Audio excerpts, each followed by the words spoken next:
evening, everybody. It's your old wolf here again for another episode of the Wisdom Podcast. It is July 12, 2022, coming at you live from Rochester, New York again. As always, thank you everybody who comes out to join us, support us. It has been an interesting road coming up on almost a year now that I've been doing the podcast. Those of you that know me know that one of the things I really wanted to do, and something that Shiya and I talked about a lot, was the ability to interact more directly, to some degree, interviewing people, talking to them.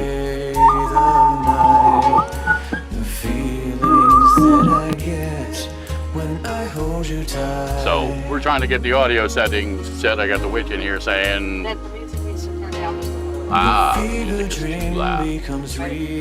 Quite a bit too loud. All right, quite a bit too loud. Music is down. Yes, this is what happens when you do a live production. Things sometimes go fucking sideways. So yeah, we're still playing around with a little bit of this stuff. Hopefully that again will balance it out. Again, progress in motion. We are learning, as they say. But again, thank you for coming out to join us. Tonight's episode, A Mother's Perspective. Again, as I was mentioning, one of the things I really wanted to do with this was to document certain elements, not only from my life, but to certain degrees within my family. And my mother has been a huge influence in that dynamic. It took me many years to kind of understand it for what it is, and for a variety of different reasons that we're not going to get into tonight. But she provided a very valuable context for me, which was simply the dynamic of knowledge, seeking out elements of truth, understanding, to whatever degree it may or may not apply, and not just accepting certain dynamics because this person said so, or that person said so, or someplace in the book it said this, that, or the fucking other thing. So at a very young age, she instilled dynamics like reading. And I'm not just talking about, reading, Winnie the Pooh. I'm talking about reading Carlos Castaneda and Tolstoy and, Aesop's fables and things that, maybe you could make a case were a little bit too advanced for my age, but also in the same degree, I think she nurtured a dynamic that has served me well through my entire life. So, perspective being what it is, it's not always easy to look at the dynamic, obviously in my perspective as child versus her perspective as parent. And there's always a case to be made based on different dynamics of things, be it elements of culture, elements of conditioning, the time period, the location. These are all things that create the unique dynamic that, obviously are each of our lives. And we all have different stories, and to some degrees, this is part of my story. And in a little bit, I'm going to have her come on and share a little bit of her story. And specifically within a particular framework, because I think it's important to have this conversation. I've mentioned it before. Certain perspectives and dynamics apply very specifically based on who we are. This particular context, a woman's right to choose, really is reflective more so of women. And it is my belief that men do not have any place, really, in telling a woman what to do with her body. Now, I've made the case, and I will continue to make the case, that it's not a morality context.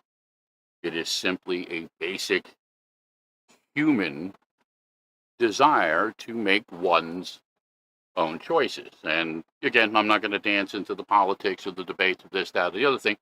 I wanted her to provide the perspective, again, not only as a parent and as a mother, but as also as somebody who was active and lived through the original time period in the context of Roe versus Wade. I think historically, it is incredibly important to learn and remember the past.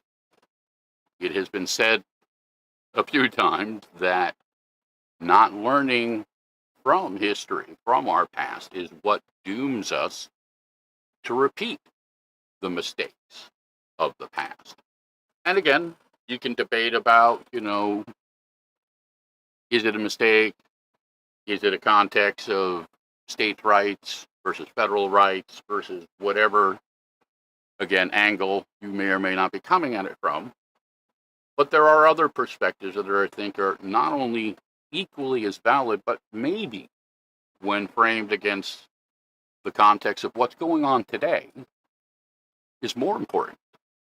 And I'm going to let her explain some of those dynamics because, again, the time period in question, the late 60s going into the early 70s was a very different time in our country. There were many other elements in play.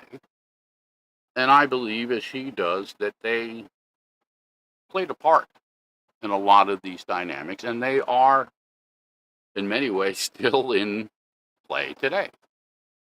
Some of the dynamics obviously are relevant to experience, so everybody's going to have a little bit of a different take. But again, I wanted it, as they say, on the record. I wanted to have a documentation, if you will, not only for myself, but for my son and for my nieces and my nephews and for future generations. And again, not even just per se, the dynamic of the family, though I'm not going to lie and say that it wasn't a large driving dynamic for myself personally. Obviously, it's my fucking podcast. So again, if I haven't said it, yes, the views, thoughts, expressions are mine and mine alone, except in the case of my mother, who's going to come on and she's going to express her fucking mind. And let me tell you, she is very well spoken. My elements of magic, my elements of education, my elements of morality all come from her. And in that dynamic, I have passed that on to my son. And we have a great relationship. I'm not going to lie. I am blessed in that dynamic. And I just want to kind of, throw it up there, for reference because I can. And because Shiya is an incredible photographer. This is myself, my mother, and the monkey, for those of you who are actually watching and can see it. So yes, this is about a little less than a year ago, down in her place in New Jersey. 3 generations of family. Yes, I'm obviously I wear my sunglasses even at fucking night. And that's the inside joke. Yeah, bright lights, man. Too many years playing on stage, so I gotta protect myself from light wherever I go. Not unlike a fucking vampire, but hey, that's a story for another day. And the monkey, looking stoic and protective as always. Let me tell you, there's nothing more terrifying in this world than a pissed off monkey. Okay? I'm telling you. There are certain things in this life you do not want to do. Don't piss a monkey off. Okay? Yes, and as the lovely witch points out, that if you zoom in on my sunglasses, you will actually see Shiya in my reflection taking the picture. So welcome to the Matrix. It's all good in the hood. So I want to talk about a couple of things real quick before we get her on. Again, as always, Shiya and myself, we have a lot of different things that we're involved with. And I'm just going to kind of dance through a little bit of it. Bunch of different things. Shiya has her different services, Tara, the mentorship circle, spell casting, counseling. I do a lot of the similar, as well as custom music. She also has the private video readings, which again, if you want to check out any of that type of stuff, just go to ladyshiya.com. She's done a wonderful job of putting everything out there to really, again, make it as easy as possible. Now, the big core of that dynamic, and we talk about it all the time, is the mentorship circle. It is the cornerstone. It is the center of a lot of the stuff that goes on. And again, all that information is out there. There's a lot of free stuff. There's stuff that obviously, if you want to pay and get involved in, It's not a requirement, but a lot of people seem to enjoy it. So check it out at LadyShiya.com. Now, again, also, too, as mentioned, we work with other people as well, too. And I always got to go to my sister, Ashley Hart, with Hart Creations. She does dream catchers, incredible fucking dream catchers that we have in our home, dream catchers that our families have, a custom designed dream catcher that will be auctioned off at this year's Arts for Autism event. Yeah, she is that witch. And again, the little thing. You know, anybody can take something and throw it up online and be like, hey, come buy this. She's one of those people, again, that actually believes in what she does. She actually cares about what she does. She puts extra effort, extra time, and she does it in a way that's humble. You know, a lot of people, myself included, you know, have commented on the fact that this is pretty cheap, you know, considering the amount of time and effort that you put into it. And her dynamic was, again, she wanted to put it out there, you know, to help people, you know, obviously to try and, you know, help pay the bills as well, too. But that's a dynamic that you can't bullshit your way through. You know what I mean? Anybody can be a fucking used car salesman. Very few people can be honest creators. And Ashley Hart is one of them. So check her out, Hart's Creations, Dream Catchers with Intention. You can check her out on www.facebook.com/Hart's Creations.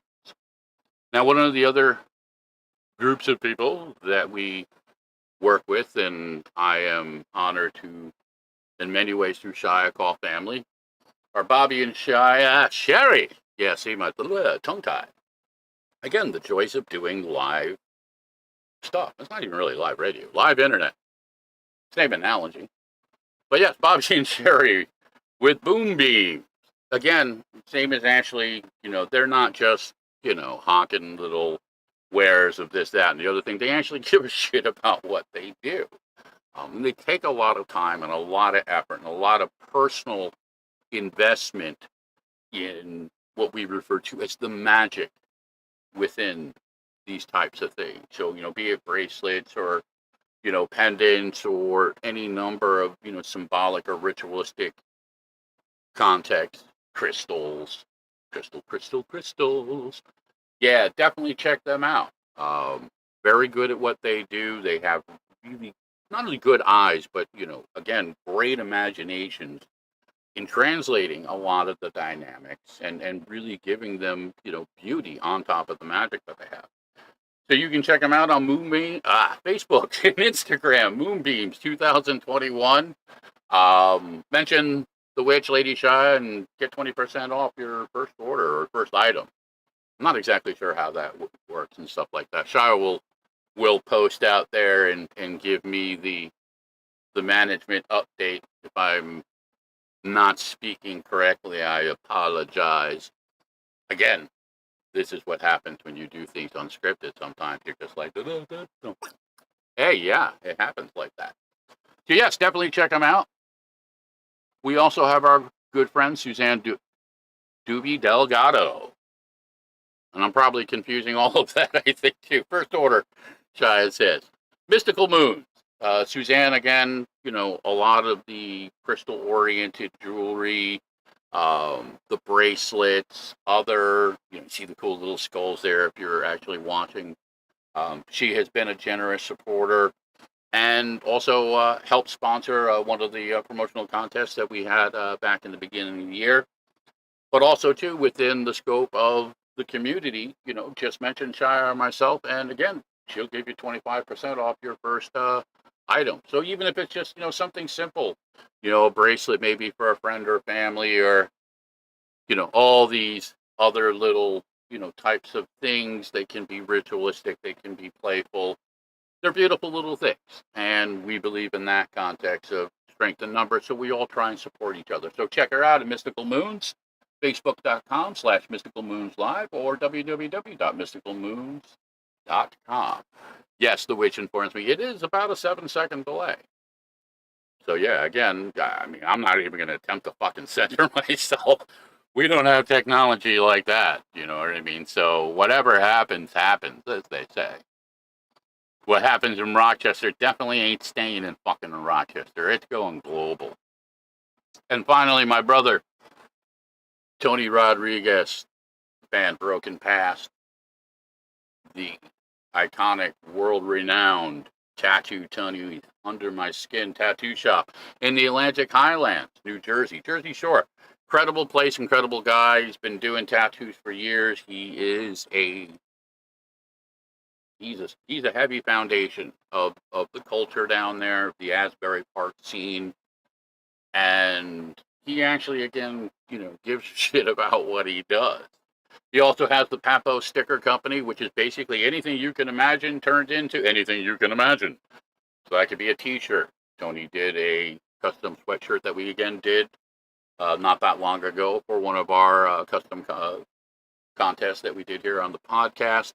He's also done bumper stickers, coffee mugs, patches. Yes. Shiya's like, she's going to get me one of them Tattoo Tony tats one of these days. Do I see a road trip in the future? Quite possibly. But again, conversations for another day. Now, again, as mentioned, tonight's podcast is going to be literally a classic kind of just sit back and enjoy the show. A lot of times we do direct interaction, and don't get me wrong, if we have time towards the end, we may have some of that direct interaction, but mostly how this is going to go is she and I are going to talk. Mostly she's going to talk. She's going to tell her story. She's going to share her experiences, her perspectives, her opinion, and she'll be the first one to tell you, hey, this is my opinion, this is my perspective. That philosophy I talk about, take what you need, leave the rest behind. Well, big part of that I got from her. No coincidence. Hey, apple tree, mother, son. It does actually happen. So while I set that up, I am going to jump to a quick track. And again, just really more so for the dynamic of, yeah, it's live. So rather than leaving you all on the fucking hook while I do the clickety click, click, click thing, I'm going to pop out one of my songs that we may or may not be performing at the Arts for Autism event. We'll talk about that more a little bit later. But it was one of the first tracks that I released. It was one of the first tracks that I wrote. And it's definitely one of the deeper, darker tracks that I've written. It's a track called Demons. So I'm going to leave you with Demons for a few minutes. And then we're going to be back live with my mother. And let's hope she doesn't fucking kick my ass. So hang on. Here we go.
Okay. So welcome back, everybody. Yes, me and my mother were actually just talking in the background before. Hope you enjoyed Demons, those of you who've seen it before. Sorry you had to watch it again, but yeah, that's what I do. So as mentioned, one of the things I really wanted to do with this podcast, and I've mentioned it before, was to get my mother out here. She's been a huge influence in my life. She set the stage for a lot of the things that I do today. She introduced me to elements of the Tarot. She introduced me to dynamics of Carlos Castaneda and higher thinking. And she also introduced me to the dynamics of empathy, being able to look at things from somebody else's perspective, even when it really wasn't conducive to my own. Now, it took me a lot of years to understand that dynamic, and it is the obvious context that only with time do we really truly appreciate certain dynamics. And I am, again, eternally grateful for that. So without further ado, I'm going to introduce my mother. I'm going to let her introduce herself, as they say, tell a little bit about who she is, and then we're going to get into the mother's perspective. So, Mom, why don't you introduce yourself? You're live. Here I am live. Yes, indeed. Film at 7. My name is Estelle. I'm a Jersey girl, born and bred. Always lived in New Jersey. Mother of 5, married twice, widowed. I'm just an aging hippie. One of those dyed in the wool pinko commie bastards. I'm not sure how much else you want me to say at this point as far as who I am. Well, I mean, as the pinko commie bastard, I would say, that kind of lead in, just fucking shoot for the fucking stars with it. I mean, don't hold back. Well, that's what we were called in the day. Were, pinko commie bastards, among other things. Hippie came forth from calling each other hipsters, kind of out of the 50s and bled into the 60s. We were just counterculture people, just didn't believe in the status quo, didn't believe basically what we were told, and didn't color within the lines. That's an interesting way of putting it. Now, you grew up in a conservative, I would say, household, didn't you? I did. I grew up in a conservative household. My father was pure Italian. My mother was Hungarian and British, among other things. Her bloodline was more mixed than my father's. We grew up basically the way Italians do. My father ruled the roost. We grew up really in the middle of nowhere at the time, out in farmland. Was very isolating. It was very picturesque. It was very storybook. But yes, definitely a conservative household. My father was a World War II vet. He was a medic in the Army. That's it. There were rules. If my father told you to be home at 10 o'clock, having been an officer in the Army, 10 o'clock was 10 o'clock, wasn't 10:01. And there were no excuses.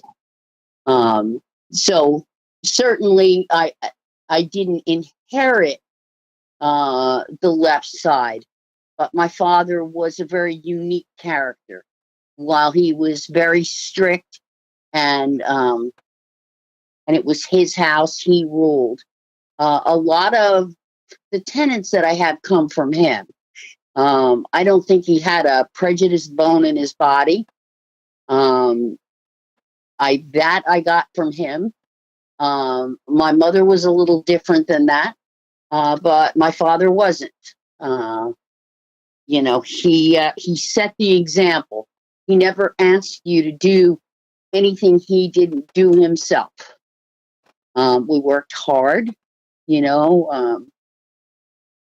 had responsibilities, and he expected you to do them right. He was a very patient teacher. I followed him around everywhere as a little kid. There's a picture of me somewhere in maybe somewhere in the area of kindergarten age, where I have the most ridiculous looking haircut. Buster Brown, for those of you old enough to remember who Buster Brown Oh my fucking was. god!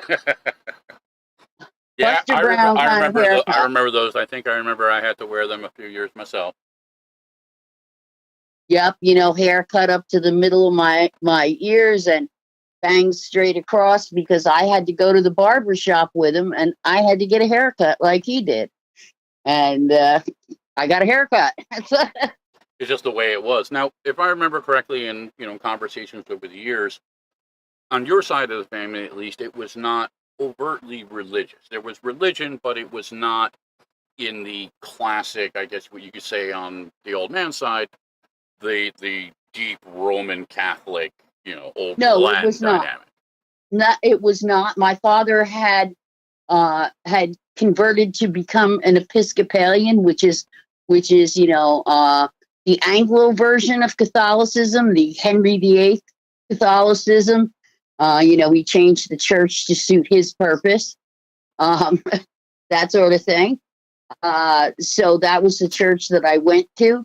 My father would very often drive us to church and sit in the car while we went inside. He'd sit in the car and read the Sunday paper. My mother rarely went to church, and very often I went with my mother's grandparents who lived next door. So, I didn't have a heavy religious upbringing. There was God, but there was not a Catholic upbringing. I got that influence from my Italian grandmother, who secretly took me to Catholic church whenever I would stay with her, because she had her beliefs.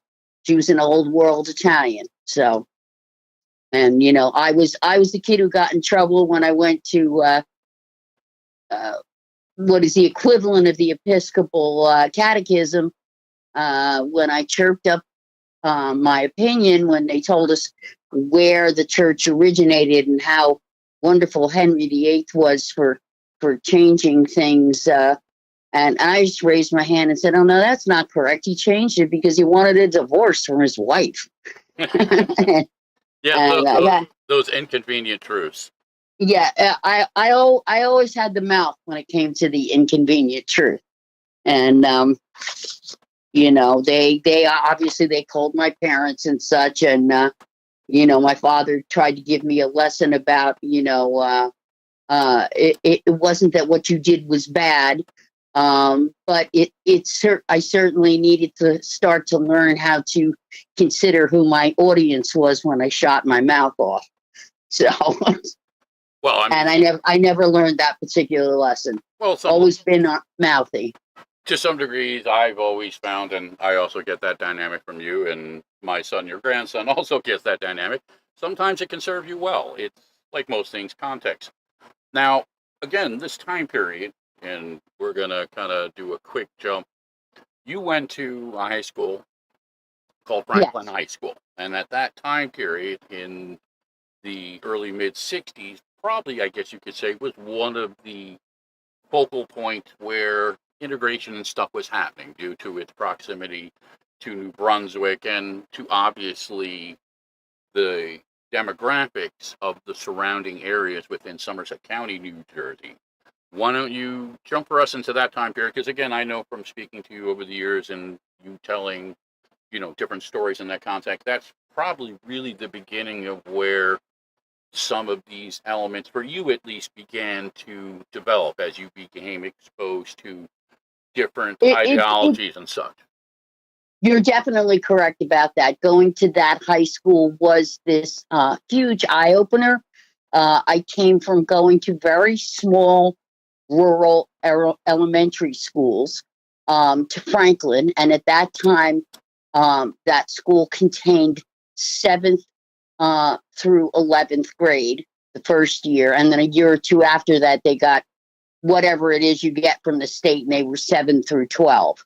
So, I was, I don't know what, 12 or 13 years old, and dumped into this school that now had, so to speak, city kids as well. The guys with the black jackets and, that were mouthy and stood on the corner just outside the school property and smoked cigarettes. I went from having known 2 black families that went to those country schools to now having a huge black population in the school. So it was a huge change in dynamics. And it was a huge school. You can imagine a township that contained 7th through 11th grade in it. I was in what was considered like the nerd class that had all of the, I guess today they're called honors classes. But I felt like I was in the nerd class. I was always very uncomfortable with that. So I became very adept at kind of living with one foot in one world and one in the other. I didn't really fit in with the nerds, and I didn't really fit in with the screw-ups either. So now, I know you had mentioned earlier, and again, you've talked about this with me over the years many times, in the dynamic of how, because of your father's influence, you didn't really have any concept, to some degrees, of what racism really was, nor did you really have a framework for some of the, I guess, what you could call misogyny and stuff like that, because it was just, again, a dynamic that you were used to within the framework of a household that, your father, he ran the show, but he ran it in a way that was fair. It wasn't, he wasn't like the drunken asshole, coming home, 3 nights a week and beating the shit out of you guys. no, he was always present. While he was heavy-handed, I mean, I can remember watching him cook. I saw him sew on a sewing machine. You know what I mean? And there wasn't a lot of, girls don't do that, only boys do sort of thing. I was more restricted because I was the sick kid in the family because I had asthma growing up. And that was a lot scarier. In the late 50s and early 60s, there weren't anywhere near the kind of medications that there are today to control asthma. So my restrictions were more based on that than they were gender.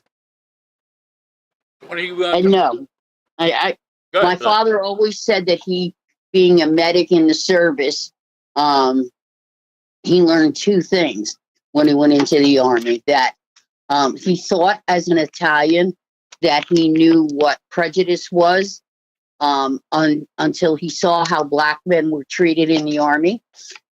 And that because he was a surgeon's assistant, he was stationed on a troop boat. So he brought he left out on a huge boat with fresh troops and brought back the wounded, and was a surgeon's assistant. And he said, guess what? You open somebody up and we're all the same inside. Same organs, same blood, everything is the same. There's no difference.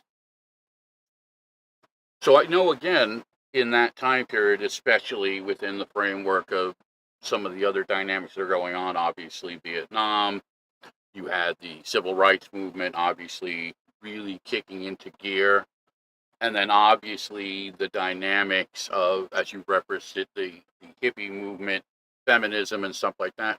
Why don't you share us, to the best of your words, when you remember that shift actually happening? At what point in high school? When? I don't think it was actually the summer of love for you, because I know you've mentioned in many ways you were already kind of starting to slide into that kind of direction. Yes, I was. I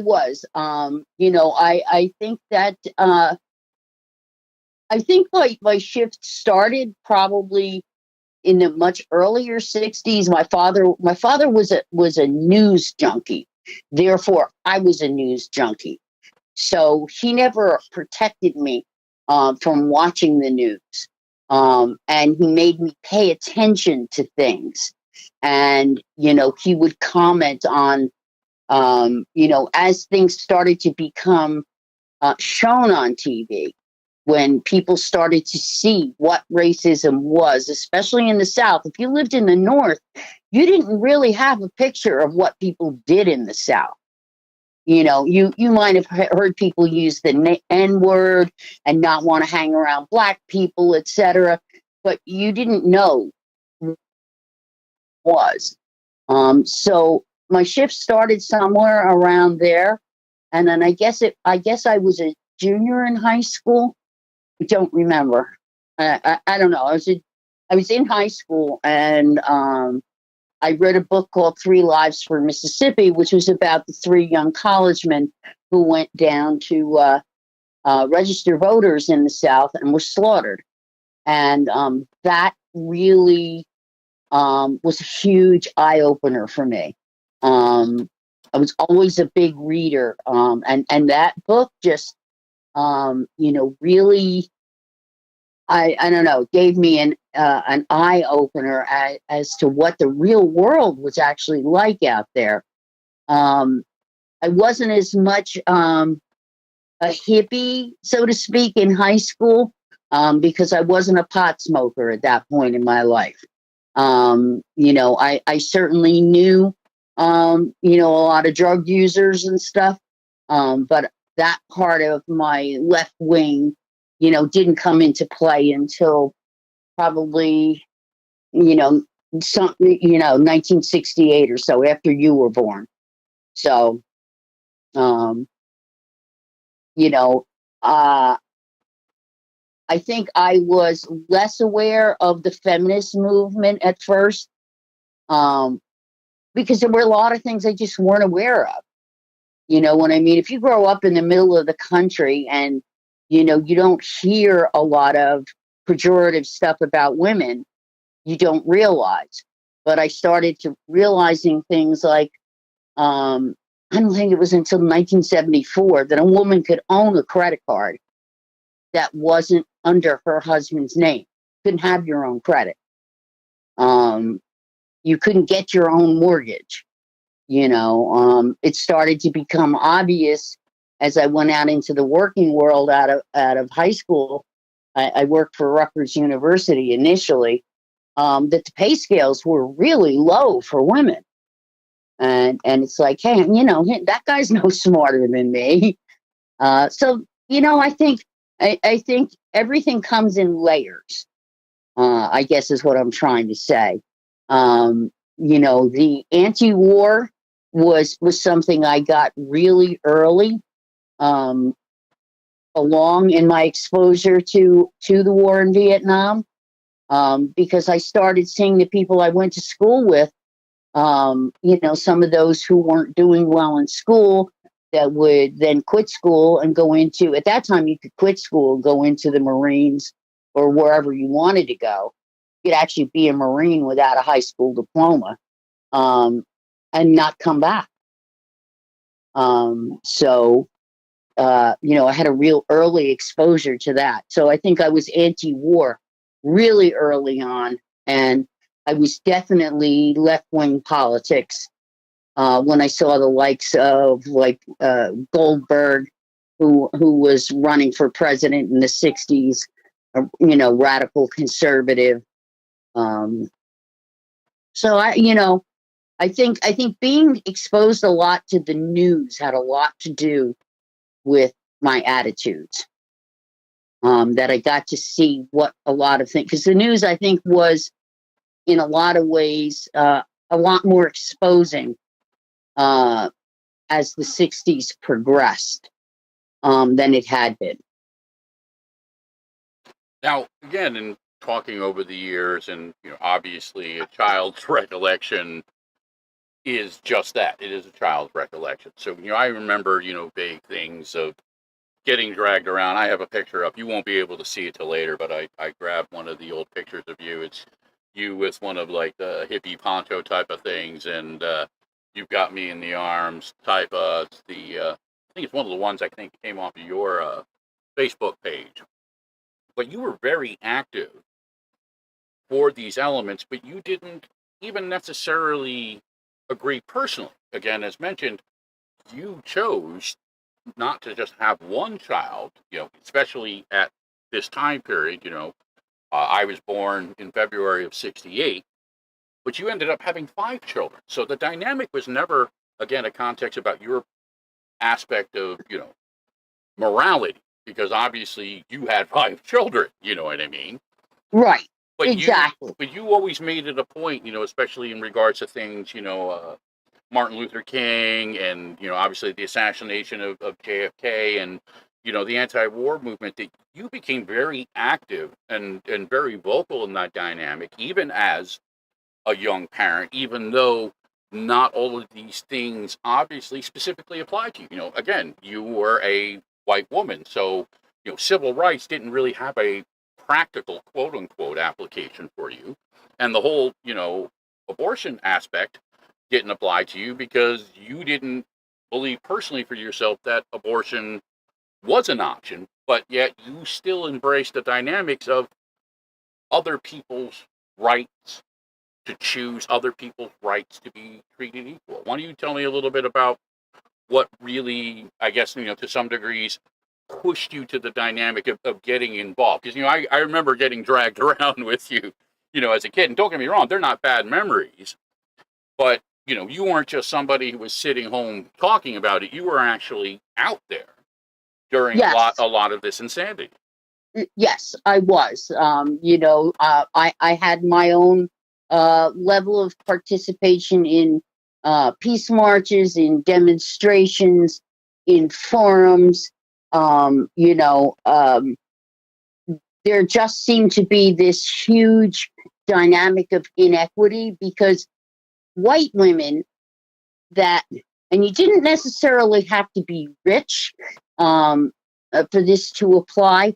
White women could always find a network that would help them to get a safe abortion with a doctor. That was never true for Black people. First of all, they weren't even privy really to decent health care. So there wasn't a network established within that race as to how you might be able to do this. So white women were always afforded the right. It became obvious that those people who were considered very conservative and born again, et cetera, had no problem doing whatever they wanted behind closed doors and kept their mouths shut. If their daughters were raped or incested, their daughters got abortions, safe ones.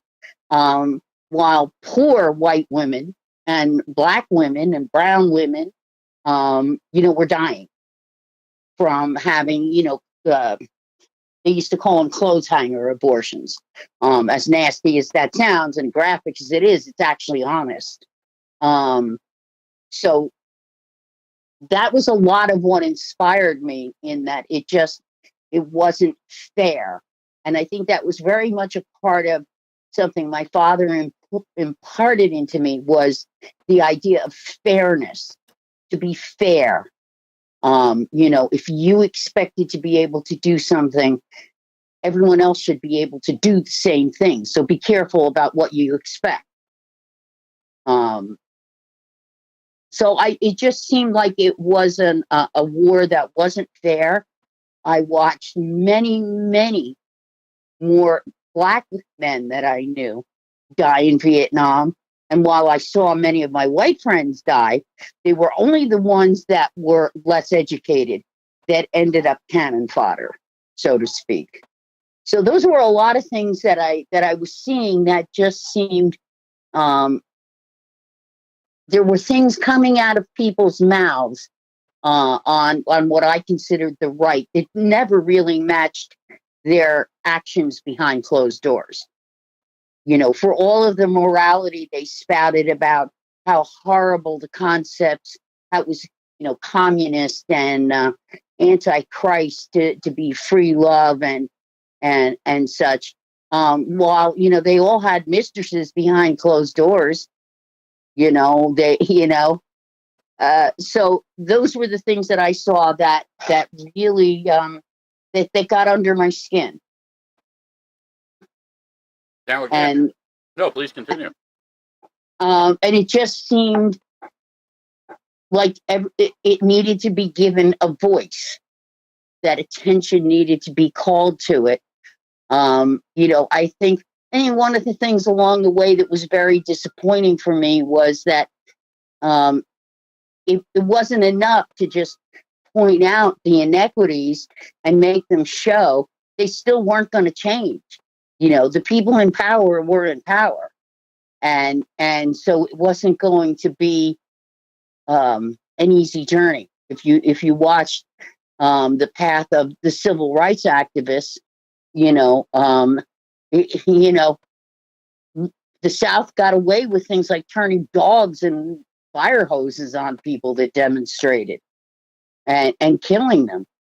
Those three young men who died in Mississippi, it was only because the media and Robert Kennedy got involved that anybody even knew that they died down there. They were just missing. Don't know where they went. Yeah, they tend to fall through, and a lot has been documented over the years about how much just kind of fell through the cracks. I mean, again, it's a double-edged sword now with all the technology and social media. Information now will pass, within seconds of something happening, clear across the world. So, I mean, you can make a case either way.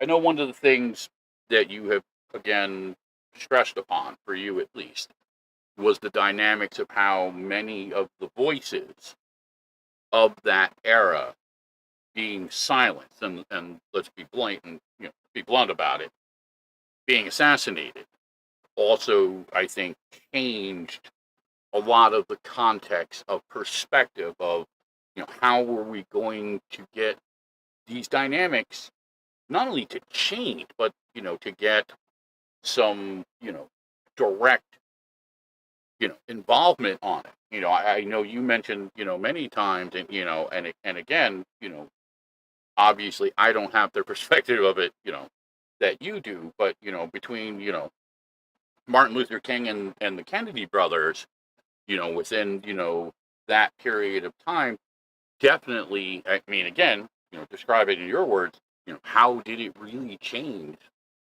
the course of things? Oh, absolutely it did. I think John Kennedy's assassination, I was a bit younger. I was probably right on the edge of my beginnings of my political views on things.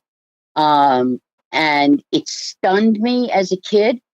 It was the first time there was wall-to-wall coverage for days on anything. It had never happened before.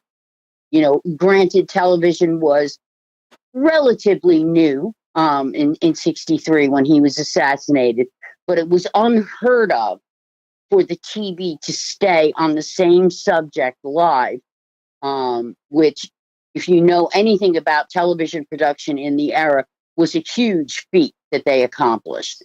And then with Martin Luther King and the assassination of Robert Kennedy, and a lot of the others along the ways, the ones that were lesser known, the Three Lives in Mississippi, other Black activists. Medgar Evers. Medgar Evers, yes.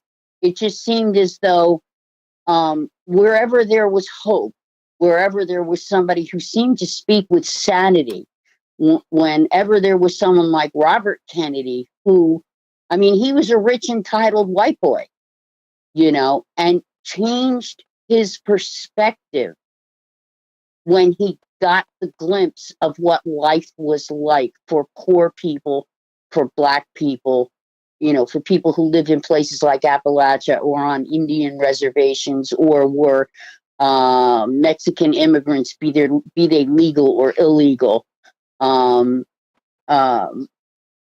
It changed his perspective as to what the world was really like. And it seemed like every time someone came along that saw the real truth, they were assassinated.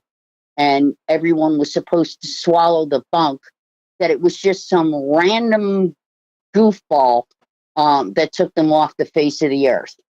And, that just never seemed plausible.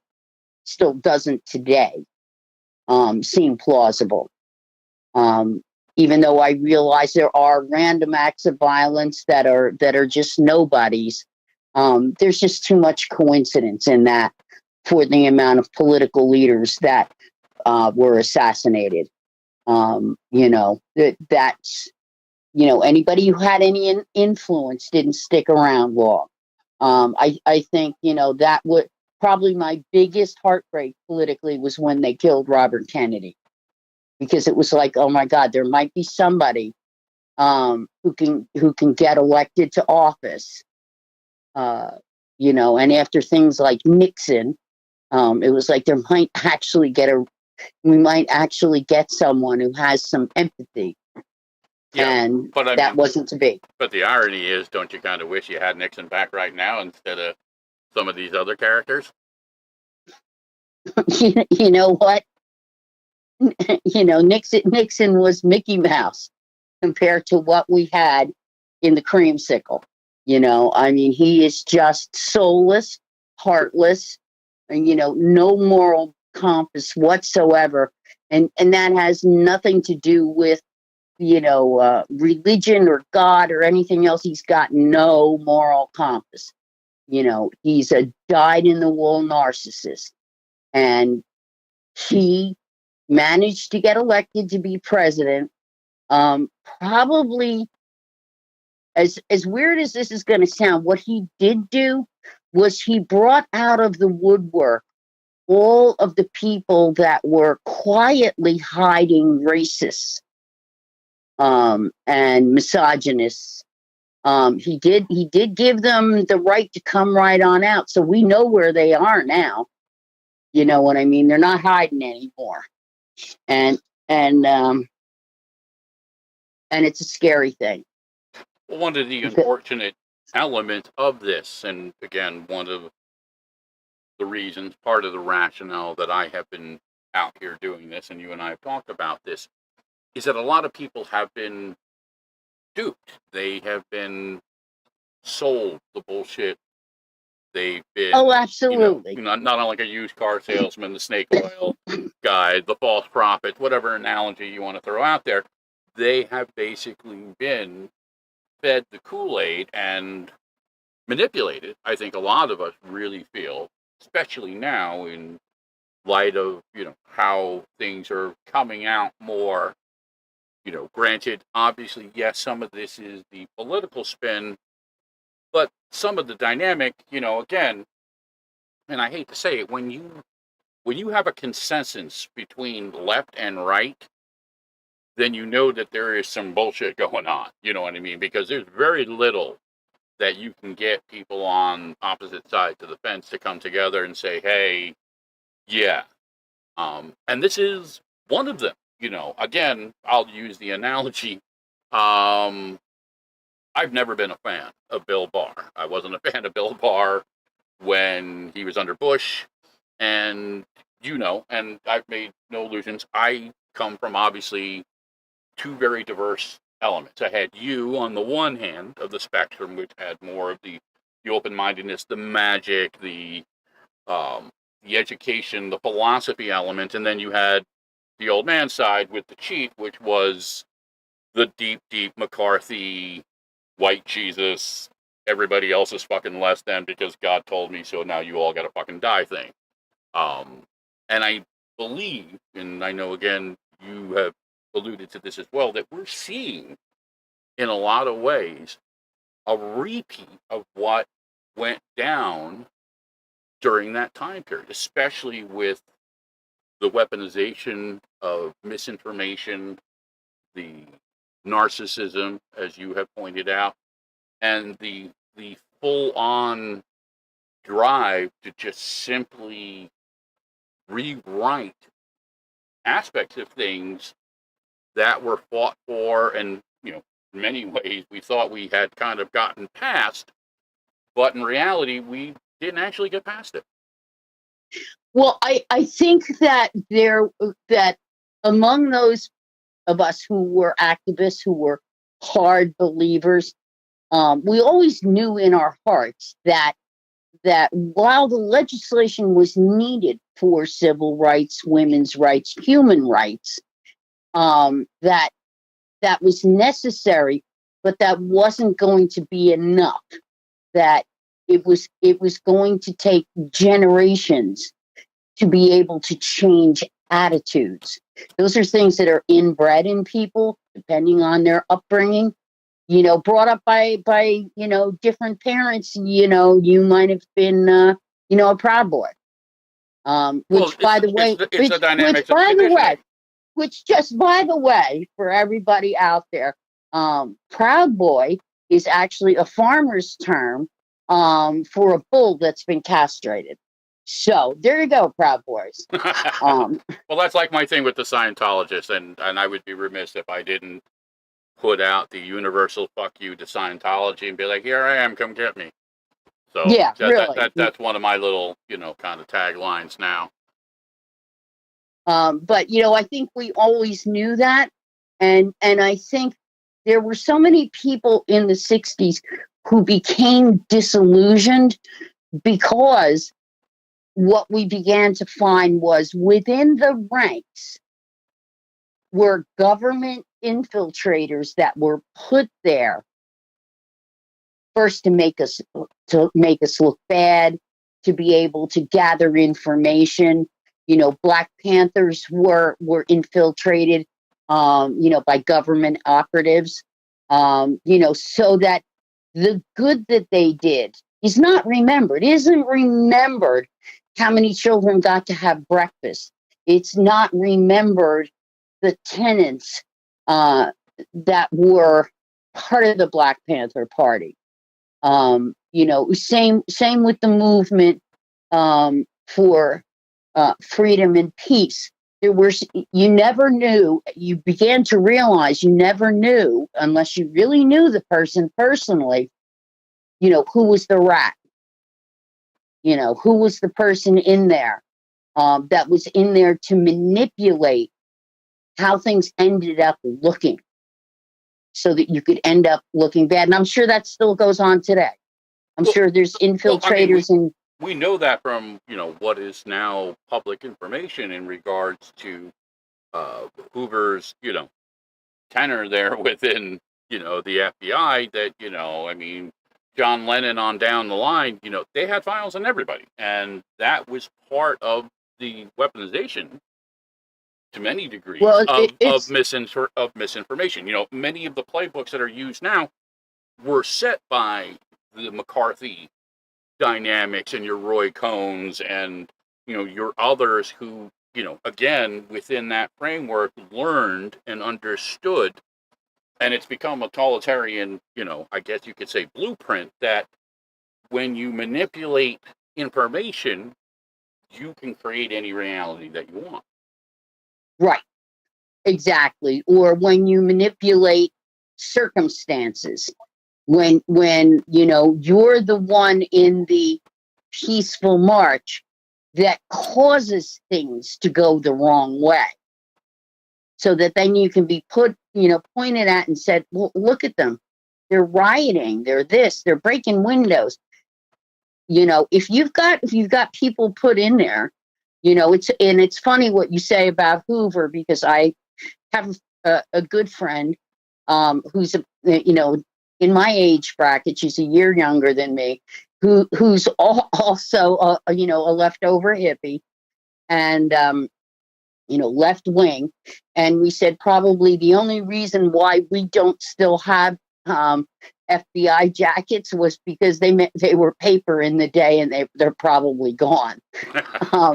Because the amount of surveillance put upon the public started to become apparent in the 60s, when you realized that Hoover had pictures and backgrounds of just about any person who ever protested. You know what I mean? Like, they knew. We didn't know who they all were, but they knew who we were. Well, that was a very scary element. I mean, some of that was personified within, Abby Hoffman, and obviously the dynamics of what him and his associates went through. But I think it also, in many ways, and you may mention this, it also set the stage for some things to change. Roe versus Wade happened more because, I guess, again, just from the historical analysis, the organic public outcry. You know what I mean? That it became to such a degree that so many women just said, we've fucking had enough, and literally, took to the streets, got active, at many different levels, and forced the dynamic to be heard. Absolutely. It wasn't a whole lot different than the civil rights movement in that, it became a powerful tool once it became public, once people started to see realities and hear realities. You have to remember that the 1950s and early 60s, first of all, people didn't talk about politics. You know what I mean? These days, people at their Thanksgiving Day table, Sunday dinner, like politics is an open subject. In those days, people didn't. Who you voted for was your business. They didn't discuss it. Things like women becoming pregnant out of wedlock, or women being incested. That was real hush-hush. We don't talk about it. We quietly deal with it. If we aren't of the ilk that this person will be afforded a safe abortion, then quietly she will have this child, and this child will be placed somewhere. It was not out in the open. It wasn't spoken of. There was shame attached to everything. Like I said, women did not even have the right until the mid-70s to have their own credit line. I mean, that kind of says a lot right there. You know what I mean? Like, you were dominated by the male, by law. Even if you felt differently, there were laws that kept you back. Same with blacks. Blacks were redlined out of, and still are out of white neighborhoods. So, I think exposure has a lot to do with it. I think the sad thing is that now there's so much exposure and so much media that in some ways it makes people numb. You know what I mean? Like, it creates a level of apathy. It does. It creates a terrible level of apathy. Except in people like me and, my black sister by another mother, and, my white friend, who's my age, who end up screaming at the television set. All three of us are widowed. We live alone, and we walk around talking to ourselves when we watch what's going on, and looking at each other and going, are we too old to get out there and do things anymore, to get out on the street? And Linda will look at me and go, have you lost your damn mind? How far can you march anymore? Well, I mean, we both know there are other ways to. We do. Right. Do. It's just a running joke among us. It's like, haven't we done this before? Well, you want to get out in the shit. I know you. You joke about this, and for anybody that ever wonders where my dark humor, sarcasm comes from, this is the woman you have to fucking blame. Okay, she's here now. It's her fault. Okay, she gets all the credit, but she also gets all the fucking blame. Explain. I'll take it. I'll take it. Oh, no, listen, I say that in love. Don't get me wrong. I know you do. I joke around that I use the George Carlin philosophy because he was a heavy influence on me, as was, dynamics of Lenny Bruce and Richard Pryor and, other comedians that really blended the dynamics of sarcasm and humor, but within the scope of what was actually fucking going on in the world. Say, hey, listen, granted, this is uncomfortable and difficult to talk about, so we're going to put it in a framework that maybe you can laugh about it, but hopefully you'll actually think about it. Now, one of the things I wanted to get from you, because I considered you an educated, a learned person, many of the dynamics of how I learn came from you and came from you at an early age. And I know you looked at this dynamic. Explain to me in your own words the dynamic between the constitution, the quote unquote constitutional argument regarding the overturning of Roe versus Wade versus the reality of what Roe versus Wade was at the time. Okay, so Roe versus Wade was really the recognition that women had the right to control their own bodies. Okay, they had the right to choose. It didn't mean that anyone had to get an abortion, but it did mean that those who, for whatever reason, wanted an abortion could. What the Supreme Court has done, it has taken away a right that was given to women that is very scary in the respect that there's more to come.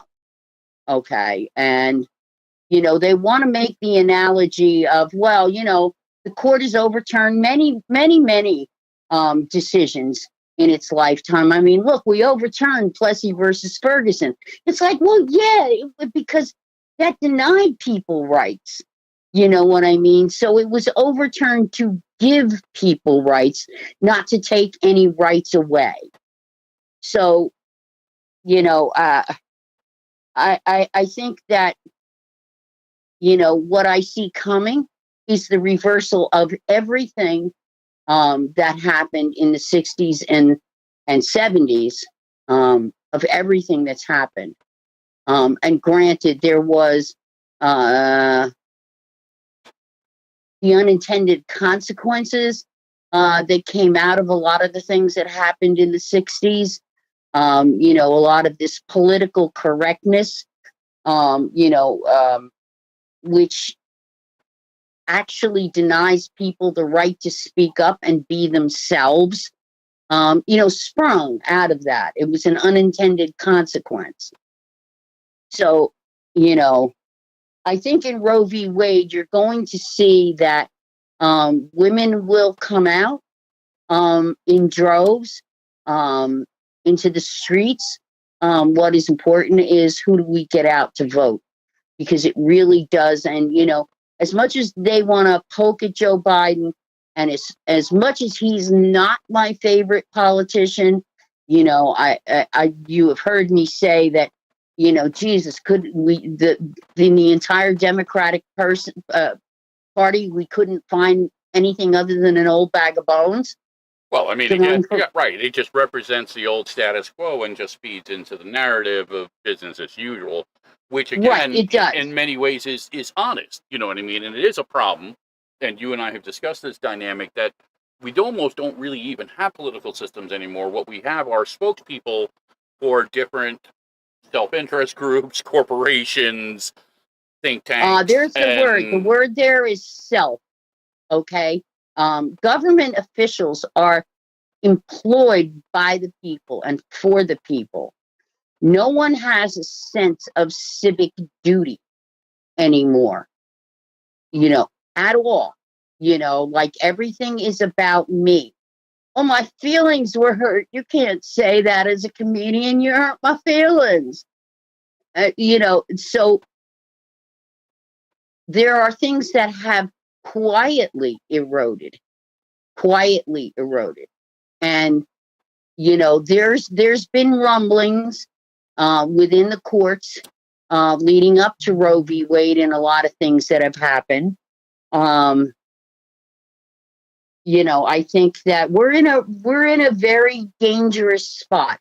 I think if we elect conservatives, I have the feeling that Trump really isn't going to run. I think he's a done deal, to be honest with you.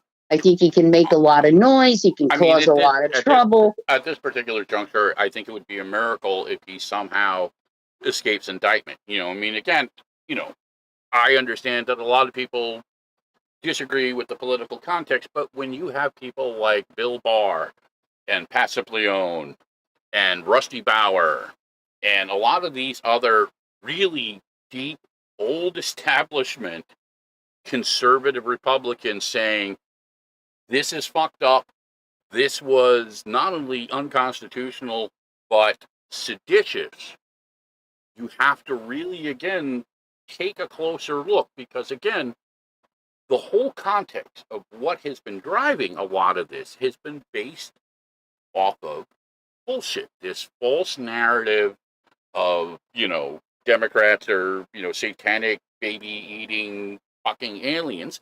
But also in the same instance, on the other side, left-wing people just associating conservative ideology somehow means you're a fucking Nazi. So you have this polarization, and it created the perfect, I think, framework for, characters like the Proud Boys and the Three Percenters and your Roger Stones and your Steve Bannons and your Alex Jones, because guess what? All of them have gotten rich off of the chaos and the conflict and the division. And in the same breath, the people that have been driving the political end of the spectrum have really been doing so because they believe, because these people say, hey, this is what happened, that it actually did, when a lot of it, again, by their own words, is bullshit. One of the things I found amazing was, again, you have people who will say one thing publicly. They'll go on a podcast, they'll go on a radio show, they'll go on a website and say blah, blah, blah, blah, blah.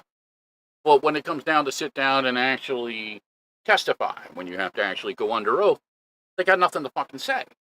You know what I mean? And not only do they have nothing to say, they have made it a point to weaponize all these different dynamics. So it doesn't matter, if you say, hey, listen, water is wet and fire burns, they'll come at you with some alternate reality theory, or as you and I like to joke, the whole flat earth dance. And it has so polarized the dynamics, like you said earlier, that most people don't even pay attention anymore. They are so conditioned by these different layers of chaos and such that they just, in one ear out the other. They give a shit about their gas prices and how much does it cost for a slice of pizza, and you know what I mean. To some degree, I think the overwhelming drive has been at the social levels. First, obviously here, Roe versus Wade. You have to imagine, with again the way the rhetoric is, that they're going to go after gay rights. Me personally, I see other things, obviously, with the religious litmus test and, some of the really inflammatory things that some of these really heavy crazies have been talking about, again, that, we're not going to have separation of church and state anymore. Jesus is coming to Congress, which, again, from just a pure constitutional framework, is absolutely terrifying because it is completely opposite to what, not only the founding fathers wanted, but what they actually, what they wrote, what the Constitution actually says. All the things like in God we trust on our money, the phrase under God in the Pledge of Allegiance, all of those things were added post McCarthyism, about communism.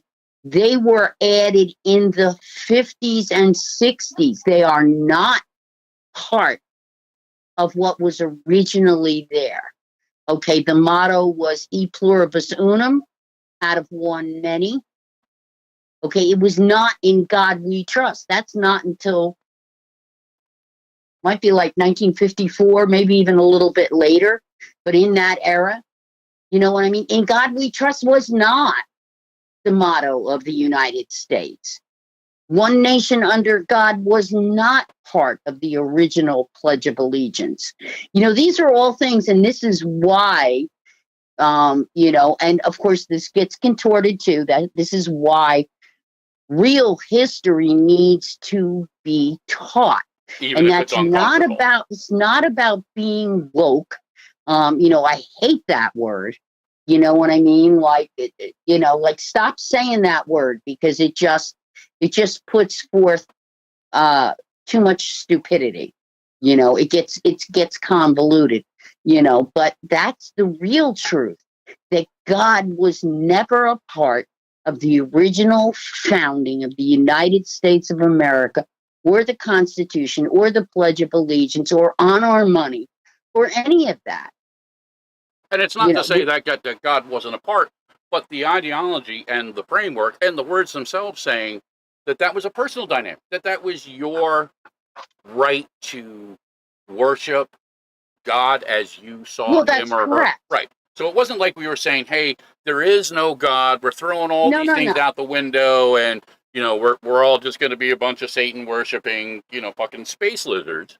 But it was just simply to protect the dynamics of how these systems needing to work. And, quite aptly, and you see it in John Adams' writings, you see it in Thomas Jefferson's writings, you even see it to some degrees in George Washington's writings, the references historically as to why cultures and civilizations have continually collapsed because of these dynamics that religion brought, the dynamics that corruption brought, and trying to create a framework, taking the pieces that did work and incorporating them with some, baseline philosophies of separating the dogmatic elements from the practical elements, or at Exactly. least as I like to put it.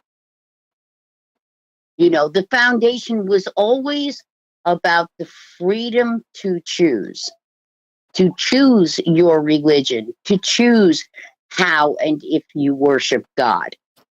The freedom to choose, and that's what the movements have been about. The anti-war movements were about going and slaughtering other people in other countries under the guise of, we have the better idea, you're communists, you got to go. It wasn't right, and it still isn't. But I mean, again, in comparison to a dynamic, and you use World War II in the framework of Nazi Germany, sometimes there has to be a dynamic where you have to meet certain evils with, Right. an equivalent response. Because, and again, you and I have danced this dance, over many, many years, that reality, doesn't give a shit about what's right or what's fair, or, who suffers within that whole dynamic. And, if anything history has proven to us is that people, individuals will do anything to achieve whatever it is that they want. You know what I mean? Absolutely. And so much of what we think is history is just the cover up, and I hate to use that word, because I don't want to sound like conspiracy theory Hold kind on. of person. You heard it here first. We figured out who Q is. Who's Q? You're Q. Oh, I'm Q. Oh, okay. See, Oh, today, hell to... see, now you can go out and you can rewrite the whole narrative, because you are officially Q now. Oh, I am officially Q now. I'm Q left. Is what I am. I'll be Q left. Nobody speaks the truth that a lot of what happened in Vietnam was about how many upper echelon people were making huge amounts of money importing dope through Vietnam and bringing it into this country and putting it in the black neighborhoods. Nobody wants to talk about that. Nobody wants to atone for that. Okay. there were people and corporations who made billions off of the drug trade and then turned around, those same people turned around and did the war on drugs, which might as well have been called the war on black people. Well, I mean, again, to many ways, it was one of the many attempts at creating, again, that double standard. And you and I both know, again, he who haveth the money, has a different form of justice, at least within the framework of our country, unfortunately. You know what I mean? Again, you take a well-off, 18-year-old white kid that, is convicted for, multiple rapes of underage children, but because his parents know some people and they have some money, he gets probation, whereas the young brother down in Newark got popped for selling a couple of nickel bags so that way he could get something to eat, and, he's doing 20 years in fucking, Broadway. Exactly. And on that same note, we have this white boy who stood on a rooftop and picked people off like shooting fish in a barrel, and we managed to arrest him without incident. Well, it's the same with the kid over here that happened, not far from where I live in Buffalo. He walked into a fucking cops with tactical gear, automatic weapons, killed a whole bunch of people, and then came out and somehow managed to surrender peacefully while he was still armed. But we had a black man very recently who got pulled over on a traffic violation, who was shot more than 60 freaking times because he ran. Well, I mean, because he ran. Some of these dynamics have been the same dynamics that played out, again, in the 60s, that we have a disconnect between the police and the communities, especially within communities of color. We also obviously have the bigger disconnect within class. Again, if you've got money, you can dance around a lot of these other elements versus, again, in many ways, it doesn't matter if you're black, white, red, or yellow. If you don't have money, you know what I mean, you're fucked, pure and simple. If you can't get an attorney or really just hit some, miraculous luck in pulling a public defender that actually knows what the hell they're doing and actually gives a shit, then isn't burnt out on the system. But I think, it's fair to say that the system is not fair. You know what I mean? Yeah, I would probably, dance out and say, listen, it's fucking broken and been broken for a while. Doesn't really present, well, how do we change it? And again, I know you and I were talking the other day that, these dynamics are setting the stage to kind of turn the clock back on the elements that have always been, for whatever reason, some of the focal point within this right-wing extremism. And again, I say this with the caveat that just because a person is conservative does not make them a racist, doesn't make them a Nazi, and doesn't even necessarily put them into the same category, obviously, as an Alex Jones or a Steve Bannon or, some of these others that have proven, not from their words, but from their actions, that they're literally all about monetizing discontent, misinformation, and chaos. I mean, they literally feed off they don't have any true core beliefs. Okay, their only belief is themselves and the money that they can earn. Over fomenting people, over feeding them stuff that's just so ridiculous that you shake your head and say, who the hell believes this stuff? But they do. And that's the part that's scary, is the number of people who end up being a part of the insanity. The one guy that was part of the hearings today, he was one of the people who breached the Capitol, sat there and said he was duped. And you need people like him.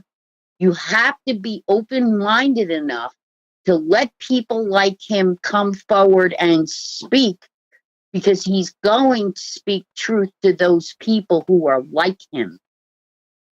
You know what I mean? That's not just some left-winger saying that. Now, I realize they will spin that and say, you know, that he was brainwashed, he was drugged, he was paid, blah, blah, blah. But people like that, you have to be open-minded enough to allow them to speak. I believe it was in Martin Luther King's letters from Birmingham jail, where he spoke to the fact that if I expect to be free enough to have rights to speak up, I have to let someone else who disagrees with me speak too, or I'm nothing but a hypocrite. Well, I mean, ironically, we have Liz Cheney, the daughter of Darth Vader herself, leading the The charge. daughter of Darth Vader, that Well, I was mean, come bad. on. I mean, fucking Dick Cheney, you know, I mean, again, you know, say what you want, but, you know, the running joke, you know, only Dick Cheney could shoot somebody in the face with a fucking gun and walk away unscathed from it. And walk away I mean, you know, unscathed. and again, you know, we know historically with, you know, some of the shit that went on. And don't get me wrong, you know, it wasn't right. It's fucked up. But in many ways, you know, and again, has been, you know, kind of hinted at others, you know, it pales in comparison. It's like fucking Care Bears in comparison to some of the shit that has gone down over the past couple of years. And, you know, especially within the dynamic of how blatant, as you said, that it's been. You know, we're not talking, you know, about a context where there is even anything remotely tangible. You know, it's actually very easy, and it's been explained by political analysts on both ends of the spectrum. So it isn't just a left or a right wing thing. That the nature of our population, the nature of the dynamics that were in play, and simply put, you know, the reason Trump lost is because he fucking alienated and pissed too many people off. If he had even attempted to even be just slightly more open-minded, he would have won. He would have peeled off enough people, but he pissed women off, he pissed gay people off, and he pissed off a lot of people within the Republican establishment. You know, again, we don't have to agree on everything, and we're going to have those disagreements. But there's a huge difference between, you know, the context of being conservative and, you know, actively trying to subvert our systems and basically, you know, attempt a fucking coup. Now, In the original protests of the beginnings of Roe v. Wade, okay, the Christian community was behind free choice for women. Okay, that's the truth. They were there. They were supportive. In the marches against racism, you had Baptist priests, you had rabbis, you had Catholic priests, you had nuns, you had the, so to speak, God establishment in there along with it. Obviously, the Catholic Church has always been anti-abortion, okay, but that wasn't necessarily a tenet of the right wing born again Baptists. Okay, originally it wasn't, because there were too many poor Appalachian women who were just having baby after baby and dying. And, you know, so it wasn't always what it is now. It's been convoluted. what do you think has shifted that dynamic between then and now? And, you know, again, everything that I've seen suggests that the overwhelming majority of people do not agree with this ruling. That, you know, it really, regardless of the semantical argument, and again, you know, I have read from enough people that I respect in academia that, this was a splitting of hairs from a constitutional context between, what was obviously originally in the Constitution versus what Roe versus Wade was. And, the obvious argument that I think blows the whole fucking thing apart, slavery wasn't originally in the Constitution, and we had to go. Black people weren't considered people in the original Right. So Constitution. how do you use that argument as a justification when we've had to, and we have numerous amendments, women weren't allowed to vote? You know what I mean? They had less rights than they, do now, or that they had in the 60s or they had in the 70s. And again, that was the whole context, the whole definition, if you will, of constitutional amendments, was adding the things that needed to be added and correcting the things that no longer applied, obviously, in the time period that it's reflected. So, again, you have to look at it and say, how is this even remotely a viable legal justification? And it was pointed out, Justice Kagan, pointed it out very, very aptly in her dissent that, that this doesn't even make sense. How do you use this argument to cherry pick on this dynamic, but in the same instance say, well, what I mean, that it's okay for this, that, and the other thing. Again, it is an end around. And, also, too, I think a lot of people are really kind of, I think, jaded now because, we had those hearings where you had people like Brett Kavanaugh and others who were like simply, oh, no, don't worry about Roe versus Wade. Oh, we're not going to, that's established. They just lied. Right. They just lied. So, you can make a case, again, morality to some degrees, but when you hold it up against the whole backdrop and you put the different variables in, it really does appear as a coordinated effort to subvert, what the people want. So how do you think we come around that? Where does the future lie? I think that a lot of the dynamic that's happening right now is the last gasp of rich white men who see the writing on the wall, that whites may not even right now be the majority population-wise, and they are going to lose power. That it is going to be a multiracial nation. Okay? Multiracial, with a lot of different ideas. And this is the last gasp to try to rule that out of existence, which you can't rule that out of existence. You may make it illegal. It was illegal to be gay. Did that stop people from being gay? Hell no. Look at the fucking prohibition. You said, hey, alcohol's illegal. What did people do? They got drunk anyway. They probably got more drunk because it forced it into an underground dynamic. And, if history has taught us anything, that's just an open invitation for people to take advantage of it. So it became more readily available, I think, to some degrees, because they now turned over the control dynamics to people who were just, they were going to exploit it to every element that they could. And it was exploited once again by rich white men. Where do you think Joe Kennedy got his money? Well, that is the historical context I was getting to. You beat me to the punch.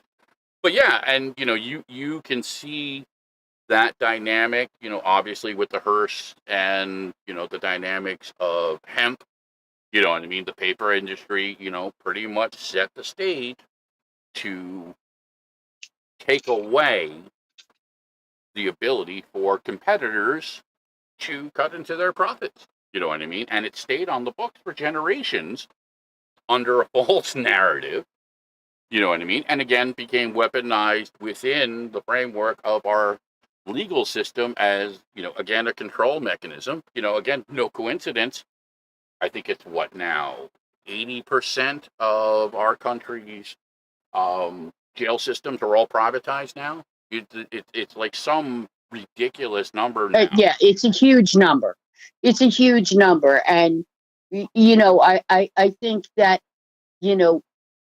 while we made these huge advances and brought about civil rights laws and got the vote for Black people, et cetera, all those people who disagreed with that, they didn't go anywhere. We didn't change their minds. Okay, we enforced laws that allowed things to happen.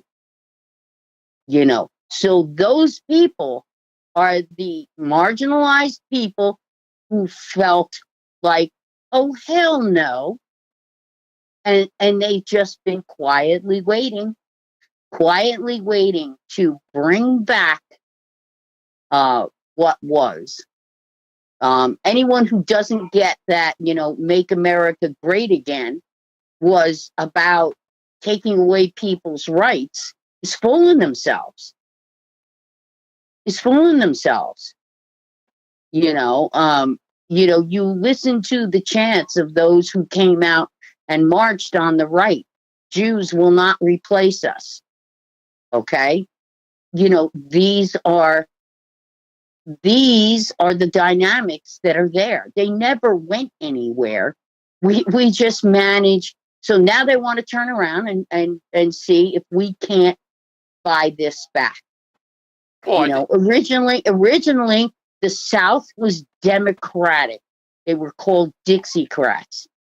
It was only after the Civil Rights Act that they all fled the Democratic Party. Well, historically, we've seen in the obvious context, it's the same analogy, that Abraham Lincoln's Republican Party is unfortunately not the same Republican Party that we have today. And that is the dynamic, unfortunately, of politics. And again, one of the things I keep seeing, and I think it is an important point, that many of these dynamics, the things that are happening, are again straight out of the authoritarian playbook. This is how Hungary is. This is how Russia is. This is how North Korea is.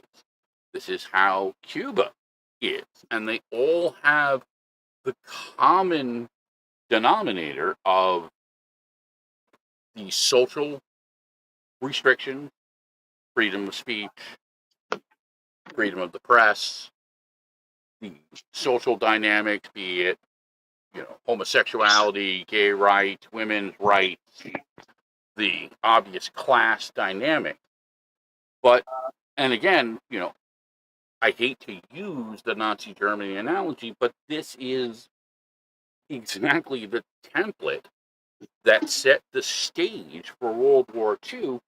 And, again, history does have a beautiful way of giving us, that snapshot. And if you look back the late 40s into the early 50s, especially going into the Nuremberg trials, they spoke to a lot of German people, especially within the framework of the dynamic of how East and West Berlin were separated.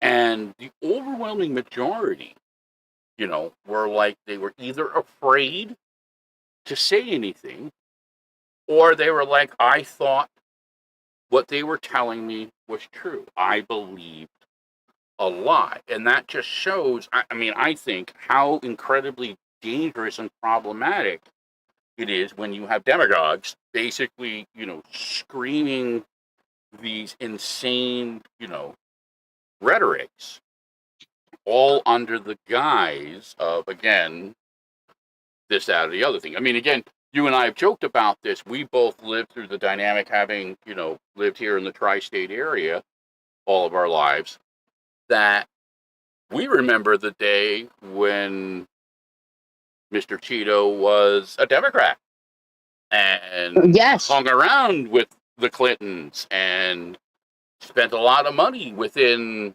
the Democratic establishment and was a New York real estate guy and was the guy who bankrupted Atlantic City. And, it's amazing, again, to the degrees, I think at least, looking at that and saying, here's a guy who's an obvious fucking used car salesman.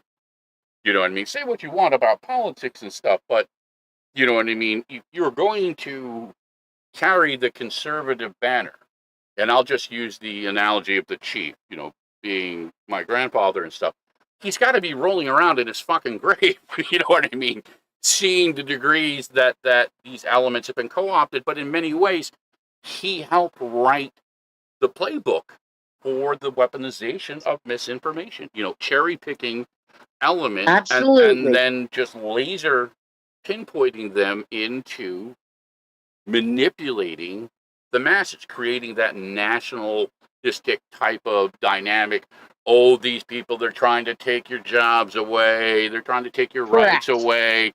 They'll rape They're your coming, right? women. They're coming to Yeah. eat your kids and, all the blah, blah, blah bullshit. Well, I think Creamsicle did a much better job of earning the nickname Teflon Don than John Gotti ever did. John Gotti went to jail. Listen, I respect John Gotti. John Gotti, at least, he was upfront about what he did. He's like, I take what I want. I don't give a fuck if you get in my way. That is what it is. He came from an Yep. old world dynamic. Granted, he was done in by his own ego, but he never pretended it to be anything else than what it was. You know That's what I mean? right. And the irony, That's again, right. you look at a guy like Rudy Giuliani, despite whatever you may say about his politics and stuff, there was a point in time that the guy actually, at least to some degrees, appeared that he actually gave a shit about people. Especially after He was actually rational at one point. So you got to wonder, where did all these people all of a sudden, again, just, fall. Now, granted, with Giuliani, obviously you can make the case between the alcohol, the syphilis, and the Alzheimer's that little triple pop is, he's a walking fucking pretzel. You know what I mean? And Rudy, yeah, I just basically said that. That's a part of it, but for the majority, it's the last gasp of white men realizing that they don't got the power anymore. They don't have the edge anymore, unless they can keep enough of them alive and in politics in a place where they have power and can cause things to happen that the populace doesn't want. The populace of the United States doesn't want Roe versus Wade taken away. There will always be some that disagree with that. Obviously, the Catholic Church is never going to say that abortion is okay. And therefore, most Catholics will not publicly say that they're okay with abortion. Well, but we also know that molesting children is not good, but the Catholic Church has been doing it, sweeping it under the rug for centuries. Right. So, for centuries. Me personally, and I don't want that. Well, it is sarcastic, so fuck it. I'll say I don't have a whole lot of faith in that, considering their fucking track record. You know what I mean? So, yeah, I don't either. You can hide behind the moral ambiguity, and it isn't really, again, a moral debate because it's relevant to the person. You know what I mean? Again, and you see it in Facebook memes all the time. If we were to turn this around and say, okay, fine, you know what I mean? You want to get Roe versus Wade, but now we're going to create some regulations on men's dicks. You know what I mean? You would see. Well, that's a different story. Right, now we ain't doing that. The world would blow the fuck up. It's the same analogy. Don't want to touch our guns, and I understand. I understand the need and the rationalization for the Second Amendment. I don't agree that it should just be so open that, again, these fucking little idiots can get automatic weapons and just blow people away at random. But we all know that people who are inclined towards violence, if it isn't this, it's going to be that. So you can, again, make somewhat of a case, but to try and create the dynamic, say, well, we don't want the government to tell us what to do here, but we're going to use the government to tell you what to do over there. You know what I mean? Right. And it's always this one dimensional dynamic of it's not really about me, it's what I don't like. It doesn't really apply to me, but I'm going to tell you, you can't do it. And again, regardless of whatever, again, the moral, dogmatic element is, it's the same context with, with gay marriage. It is the same context with women's rights. It's the same context within the civil rights movement. And, to many degrees, it is, I think, also part of the environmental debate. Again, one of the common dynamics that we see underneath all this stuff are these corporations driving agendas for profit. We're one of the only countries that have a healthcare system It's for about profit. money and power. Right. Money and power. And, the fact that the civil rights movement, any of the human rights movements, the anti-war movement, the fact that they had any success without power and without money is an anomaly. You know what I mean? It just isn't the way things usually work. It just isn't. People in power do not readily give up the power. Like I said, all of the racists in the South, all of the sheriffs that were fine with hanging black people, and killing civil rights activists, and just burying them somewhere. Oh, I don't know. They got lost. I don't know where they are. Maybe a gator ate them, they didn't go anywhere. They didn't change their minds because a law was written, and because they didn't go anywhere, that means that they raised future generations that had the same attitude as they did. It's not often that families change the dynamics of what their beliefs are. And got that. And usually it's a very chaotic process. I mean, again, I've spoken about it. You've spoken about it. Within the dynamics of our own family, it was disastrous in many ways, and in a lot of times, I feel it was almost miraculous to some degrees that we were able to come out of it to the degrees that we were able to. But it also set the stage, you know what I mean? And I'll just use the analogy with my son, to be able to change some of those dynamics. One of the things, that I learned from you a long time ago, that these elements are all conditioned. It is learned behavior. Children are not born racist. Okay, they're not. And again, you can twist that argument and say, well, then that must mean that children are not born gay. Yeah, maybe, but there's a big difference between a person choosing a dynamic of sexuality versus racism. You know what I mean? It really is. Right. It's like comparing apples and oranges. The two aren't the same thing. They aren't. One is about your perspective of who's human and who's not, and the other is who do you love? You know what I mean? Who do you love? Are you allowed to love whoever you choose to love? well, and Loving versus Virginia is a perfect example of that. That is not part of the Constitution. So like Whoopi Goldberg said to Clarence Thomas, you better watch out because they're going to be coming for your ass soon. Well, exactly to the point. Up until not that long ago, interracial marriage was, in many places, until Loving versus Virginia, which was like 64, 65, I don't remember. So, I can't remember all mean, these again, things. it's not exactly ancient history.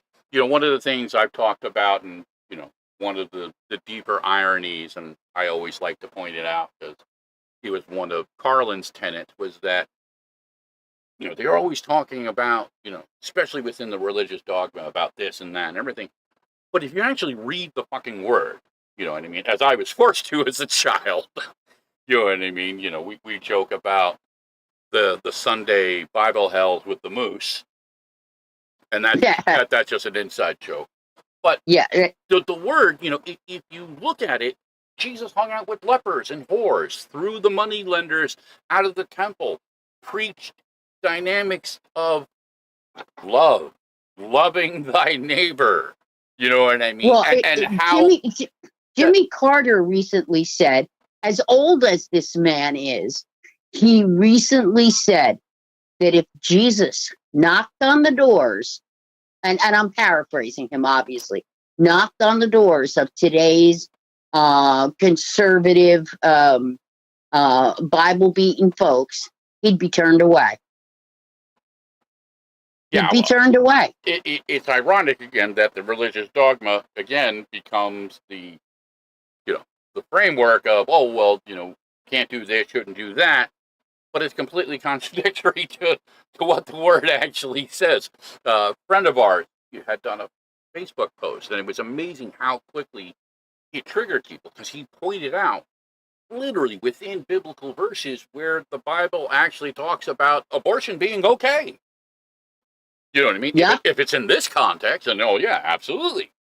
So again, the twisting, or as I've mentioned before, the weaponization of these cherry-picked dynamics are disingenuous at best and probably closer, I mean, it's criminal, in many ways. You could use any number of analogies throughout history, but, more importantly, within the framework of today and what tomorrow may or may not be, we're seeing that shift where now, I think to some degrees they've just been testing the water to see how much crazy can we actually get away with.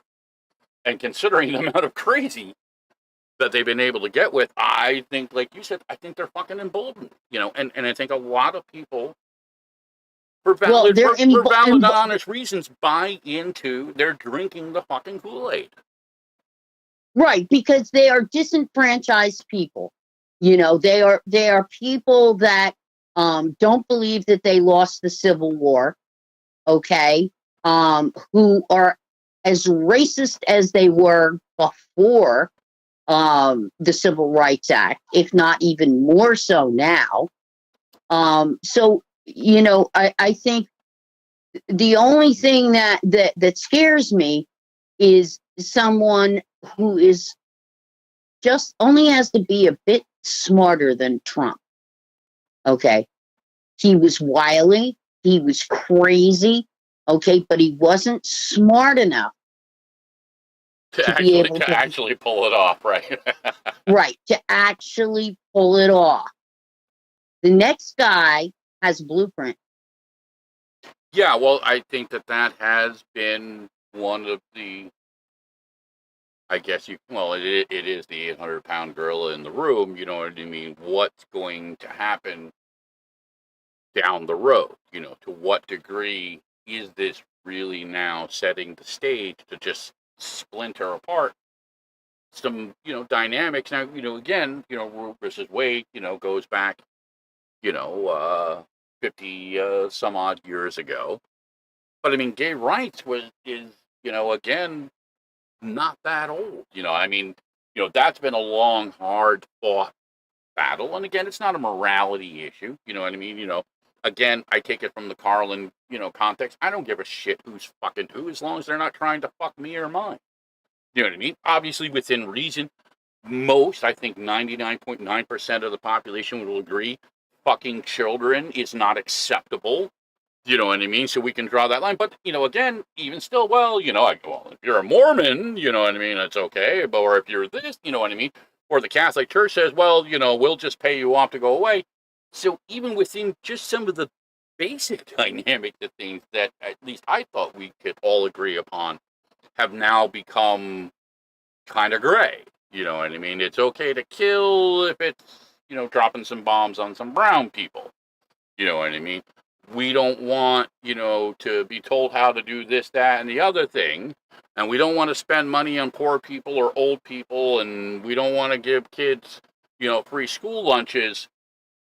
But we want money for more oil rigs. And, we want money for all these other bullshit dynamics. And, the old saying is, the check is going to come due at some point. It's the same thing within the environmental context. We're poisoning our world You know what I mean? It's just slowly ripping it apart for profit. You know what I mean? There is no contextual element anymore. You know, how much fucking money does Exxon actually really need? You know, and I get it. You know, they're stockholders. People want to make money. I understand. I support the dynamics. But, you know, again, when is enough enough? You know, at least where do you think the line is going to be drawn, as they say? Well, the way I look at it, unless someone forged all of the historic documents, I think the founding fathers went to a great deal of pain to create a nation that was not secular. Okay, that was not based on Christianity or Judaism or anything else. You know. Any other religion. So, we are so far from, it all of it is about power and money. Okay. And I want it my way. And all that's really happening is that the people who have the power and money, because it's not the people out there who have drank the Kool-Aid who have the power and the money. Okay, they are being manipulated. Okay, they are being manipulated by those who have power and money that will keep them oppressed too, because they don't want to share the wealth.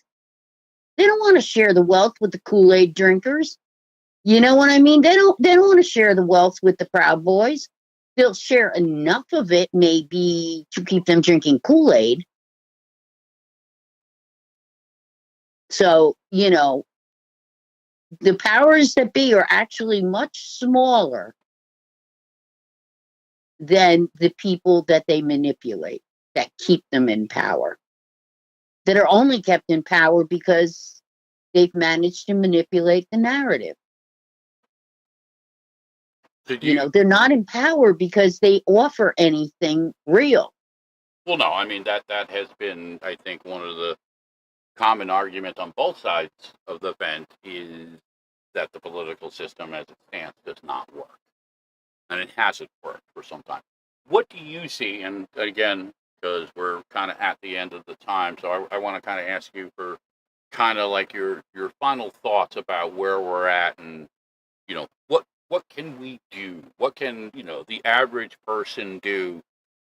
Regardless of what side of the fence again that they're on, to maybe shift the dynamic, maybe make a difference, within the framework without having to, as you said, go out into the streets and risk getting, fucking tasered or, smoke grenade or what other, listen, I think the dogs and the hoses are going to come next, and I mean, it just, Oh, they are. The dogs and the hoses are next. Trust me, they are. We came close in Washington with the protests that went on there. Okay, we came close. I think the best we can do is to continue to speak the truth, as inconvenient as it might be, and to learn to at least be quiet long enough to resist, to listen to what the others have to say, even if it sounds ridiculous. Try not to marginalize them, because that's where their power comes from, is in being marginalized and not listened to and poked at and made fun of, oh, that's my other brother Daryl, that sort of thing. I think we have to stop doing that, and that's not always really palatable, but I think you have to. I think you have to listen, and I think you have to get up off your ass and go out and vote. You cannot be apathetic. And that's included in locally, because things are being eroded at the state and local levels as well. Well, I mean, that's one of the other things they're trying to do, is take away people's right to vote, so that way, the deck is completely fucking stacked. Well, then don't willingly give up your right to vote. Go out there and stand in line for 6 hours if you have to, but don't give up your right to vote, because there's people who died for the right to vote for everyone. So go out and vote, speak truth to power, you know what I mean? But learn to listen as well. I think if we can't walk around and scream that nobody will listen if we're not listening. As unpalatable as that is sometimes, we do need to listen. We can't marginalize anyone. Unless you're a Scientologist, of course. Unless you're a Scientologist. I'm sorry. Listen, again, I'm at the point, and again, I blame you for this. I'm at the point where, there's certain dynamics. I think part of the problem, and you kind of hinted at this with the political correctness, some fucking things just need to be called out for what it is. It's like the dead parrot. They do. It's the dead parrot sketch. It's like, this is a fucking dead parrot. This is what it is. You know what I mean? I don't know how we get around it. And ultimately that does create, obviously a dynamic where, some people are going to be triggered, some people are going to be pissed off, some people are going to, point their fingers and scream. But, again, my theory is that, it has to be the lesser of the two evils, because we've seen what playing this way has brought us to, because right. And maybe if people had spoken up, that realized who Jim Jones was, before they went to Ghana and everybody drank the true Kool-Aid, the real Kool-Aid, and died, maybe that wouldn't have happened. But is it any different than a Charlie Manson? I mean, isn't it really that same context, just prettier? I mean, yes. Charlie was ugly and scrubby and, fucking, but it is the same dynamic of just creating this alternate reality and then weaponizing it to use it for the most horrific of fucking evils. Now, granted, obviously, maybe the Manson analogy is extreme, maybe the Nazi analogy is extreme, but history has shown us that this is what happens when these characters show up. You know what I mean? And again, just as much as like, hey, when Santa Claus shows up, it's a great thing, and we all embrace it and love it. When the boogeyman shows up, trying to have a pleasant conversation, I am not really sure anymore does anything besides embolden them to, do more chaotic things. I don't know. I mean, there are no easy answers. No, there's no easy solution. There's no like, okay, here's the answer. There isn't. It's way too complicated for that. But I think a lot of it is to be involved, vote, talk to people, talk to young people. Don't count people out because they disagree with you. You know what I mean? Maybe the one next time that it gets said is when the light bulb goes on for them. We don't know. So you have to continue to speak truth to power and allow others to be heard, even if we disagree with them. I think there's too much power in marginalization. Very well said. Beautiful way to end it, with some hope and some love. Everybody, thank you again for joining us. Mom, thank you again. Thank you for including. Including me. This has definitely been on my wish list.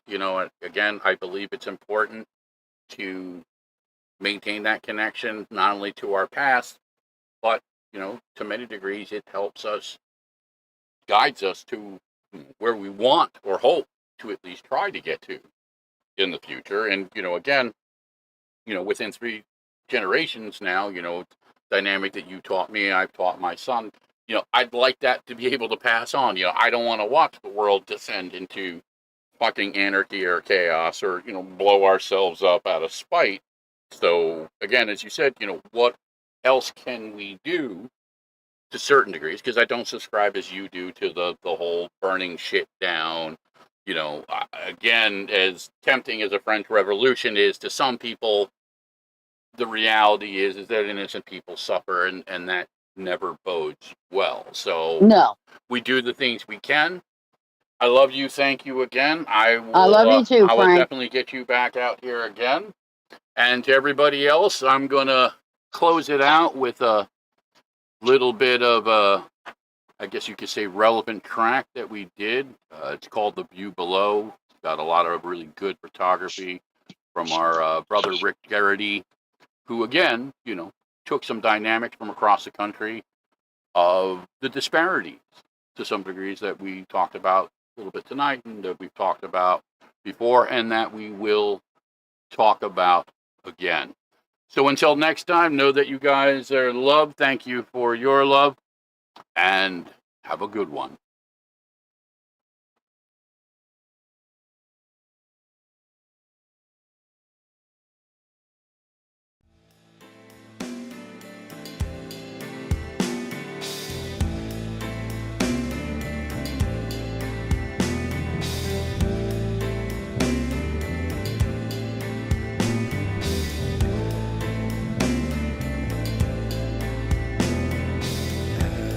As the world pushes towards the edge, there's a tension ever growing in the air. A child drags the blanket through the mud. She hides her eyes from the gleam of the sun, but we say, as below, so above, it shall be. The so-called trickle down the piss of royalty. A world of stone.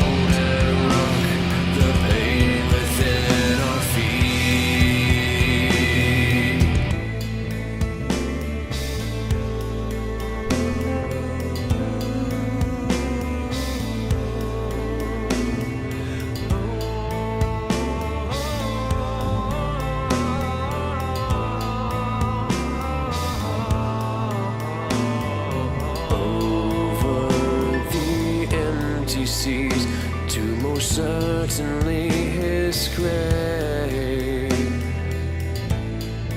In his wallet, a wrinkled photograph of families embraced by decree of the crown, to war for naught but vain.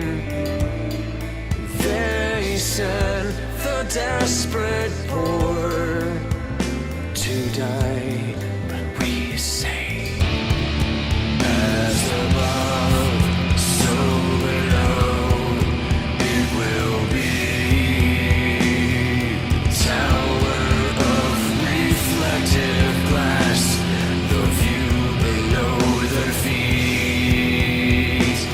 We see ourselves while looking in, but inside can't be seen.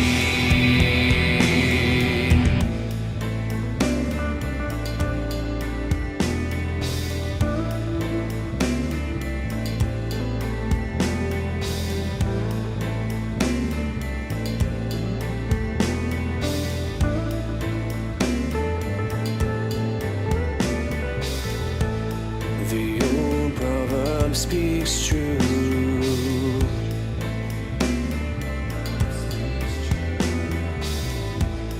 Something about homes of glass and throwing stones. Well, the rocks have been just streaming down from the top of the palace walls. Wouldn't it be just a shame if we returned him home?